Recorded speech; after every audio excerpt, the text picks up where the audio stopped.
bigas para sa San Simon. Makikita nyo, andito na yung mga toneladang bigas galing ng Tugigaraw. Toneladang bigas.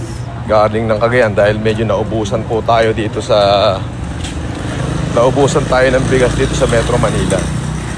So wala akong mabili. So I have to facilitate. 200! 200! Wow, bigas. Kargaan nyo ng 200! Ah! Ibigay na yan! Hello! Yeah! Ibigas! Ibigay! Okay na! Okay na, tingnan nga natin. Wow!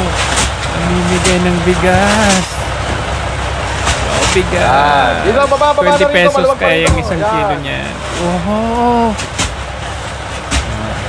Tingnan pa nga natin yung namimigay ng bigas. Gulat kaya, no? Bakit ko pinapakita yan, no? Alam niyo kung bakit? Bakit ko pinapakita namimigay ng bigas? Ay, nako. Ito pa. Namimigay sila ng bigas. What's up? What's up, mga tropa peeps?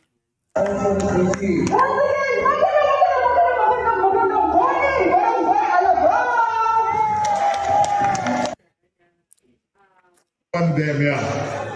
Kaya ipagdasal na rin natin na sana makalaya na, makalabas na si FLM sa kanyang kulungan para ipagpatuloy ang kanyang mayaman challenge. May kumagat dyan sa challenge na yan. May kumagat. At hulaan natin kung sino. Ito. Rex Gatchalian sa iyong pagpakilala. May kumagat. Mayaman bigas challenge. Ang kinatawan ng unang distrito ng Aklan, Carlito Marquez. Malakas ang pag-aalaga ng baboy at talaba sa inyong lugar. Magpinsan nga talaga ng mga to. Yan o. At hindi lamang po yan. Isa pa pong bagong balita. Yan daw yung in-smuggled. O baka naman nakarating na rin po sa inyo. Ay ang pag-aproba at meron bang i-smuggle na ang pangalan ay Alas? Pag-utos ko noong isang linggo na maglaan at maglabas ng kulang-kulang 13 bilyong piso na pondo para sa Rice Farmers Financial Assistance Program o yung RFF. At hanggang hindi maibalik sa normal ang mababang presyo ng ating mga bilihin. Bilang pagwakas sa ating pagdadamay. So namimigay na ng bigas ngayon, tumugon doon sa asan pa? Ito. Ang pagdalaw namin dito ay bahagi ng inisyatiba ng gobyerno na maghatid.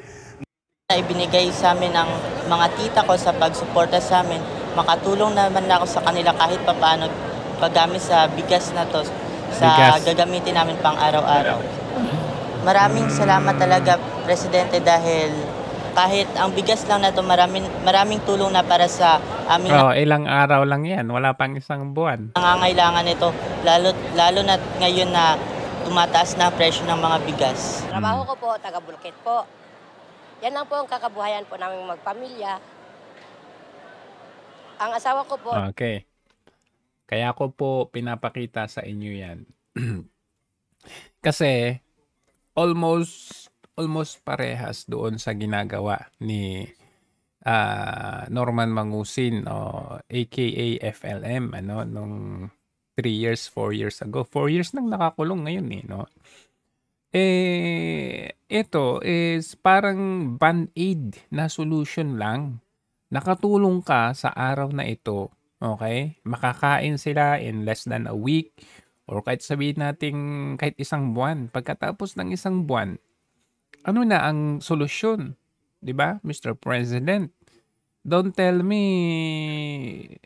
tumugon ka na sa mayaman challenge ni Francis Leo Mangusin. Ay, Marcos pala. I mean, 'di ba?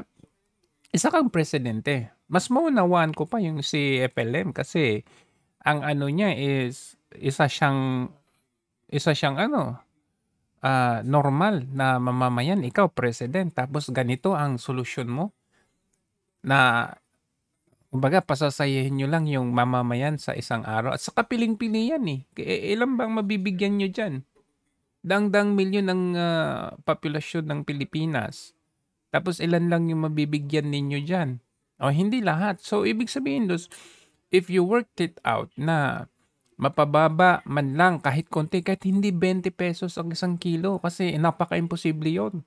Kahit mapababa o kaya yung alam mo yung kayang-kaya ninyo or meron kayong solusyon na mapataas ang antas ng buhay ng bawat Pilipino kasi yan po ay mararamdaman ng buong Pilipinas.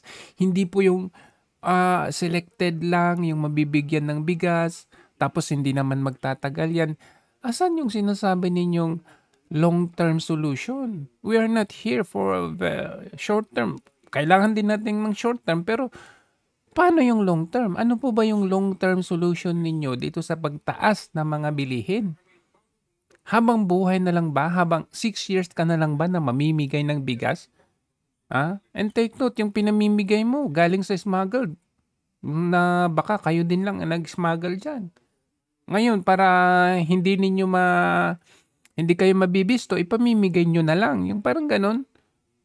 Hindi ba? Yun yung ipaimbestigan ninyo, yung totoo. Maglabas kayo talaga ng big name na talagang gumawa ng smuggling na yan kasi hindi yan magagawa ng isang, yung pinangalanan ninyo na mga kumpanya kuno na nag-smuggle. Hindi yan basta magagawa ng isang kumpanya kung walang backer talaga na big name na nasa government official din. Hindi yan basta makakalusot sa customs. So, hindi po ito, huwag niyong gawing scapegoat yung pamimigay ng bigas. Para sabihin, yan, namimigay ng bigas. Hindi naman po kayo hindi naman po kayo kagaya ni Mangusin, ni FLM na, yon sinasabi? Humanitarian, o kaya, ano bang tawag doon? Philanthropist. Isa po kayong presidente. Solusyon ang hanapin, hindi po yung band-aid lang, yung pansamantala lang. So kaya ko po pinakita sa inyo yung ginagawang pamimigay ng bigas ni Francis Leo Marcos noong araw. Na kasi parang ginagaya niyo yung ginagawa niya eh. Idol niyo ba siya? Nasa kulungan na siya 4 na taon. Sana naman gumawa kayo ng solusyon ng pang long term. Kung ginagaya nyo siya, baka mamaya magaya din kayong makulong kagaya niya. Yung pinamimigay nga niyang bigas noon hindi naman talaga galing pala sa kanya eh. Kumbaga, nakaw niya yun kasi hindi niya pera talaga yun. Yung pinamimigay nyo ngayon, ano ba yan? Galing ba sa smuggling? Sabagay, namin nyo naman na galing sa smuggling yan. Sa kanya pinamimigay. Ang brand niya, Alas Jasmine. Alas Jasmine, meron bang Alas Jasmine galing sa o nirepack nila, whatever. Pero ito po, pang long term po ang gusto ng taong bayan. At pang nationwide yung effect ng progress, hindi yung selected lang.